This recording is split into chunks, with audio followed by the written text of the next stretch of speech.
Assalamualaikum warahmatullahi wabarakatuh. Perkenalkan, nama saya Alia Zahratun dari kelas N2 dengan NIM F2023010069. Pada kesempatan kali ini saya akan membawakan materi mengenai sejarah farmakognosi. Farmakognosi adalah cabang ilmu farmasi yang mempelajari tentang obat-obatan alami terutama dari tumbuhan. Kata farmakognosi sendiri berasal dari bahasa Yunani yaitu pharmakon yang berarti obat dan gnosis yang berarti pengetahuan. Jadi, farmakognosi secara harfiah dapat diartikan sebagai pengetahuan tentang obat-obatan.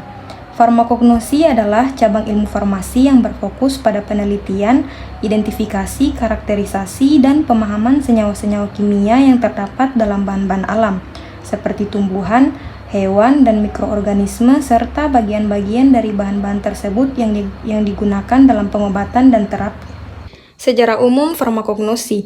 Kata farmakognosi pertama kali digunakan dalam sebuah karya berjudul Analecta Pharmacognosticale oleh seorang dokter Austria Smith pada tahun 1811. Istilah farmakognosi digunakan untuk merujuk pada cabang ilmu kedokteran yang berhubungan dengan obat-obatan. Aplikasi deskriptif dan mikroskopis farmakognosi dikembangkan selama abad ke-19 dan ke-20 dan membentuk dasar peraturan untuk penggunaan tanaman dalam sistem kesehatan berdasarkan definisi farmakope.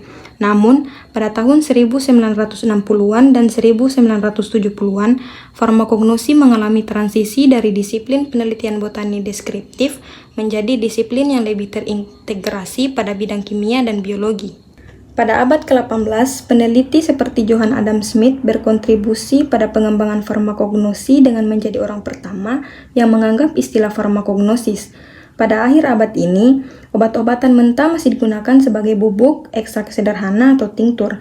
Pada tahun 1805, dimulailah era baru dalam sejarah farmakognosi yaitu era isolasi senyawa. Metabolit sekunder murni diisolasi dari beberapa tanaman obat pada tahun-tahun berikutnya.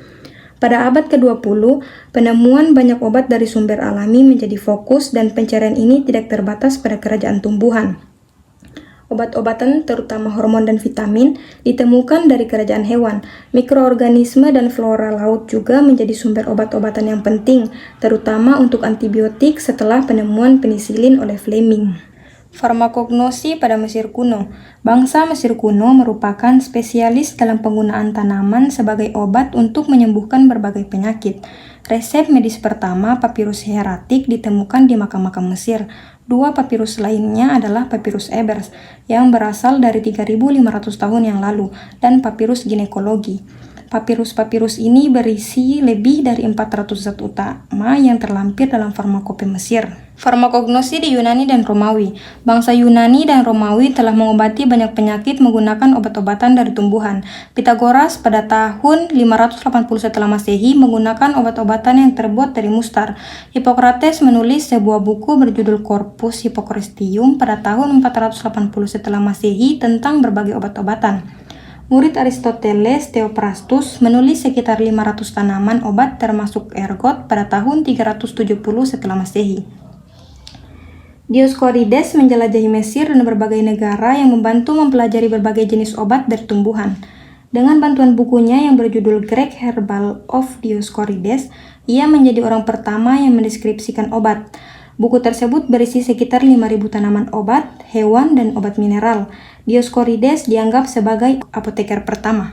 Baik, itu saja materi yang dapat saya paparkan. Saya akhiri dengan ucapan wabillahi taufiq wal hidayah. Wassalamualaikum warahmatullahi wabarakatuh.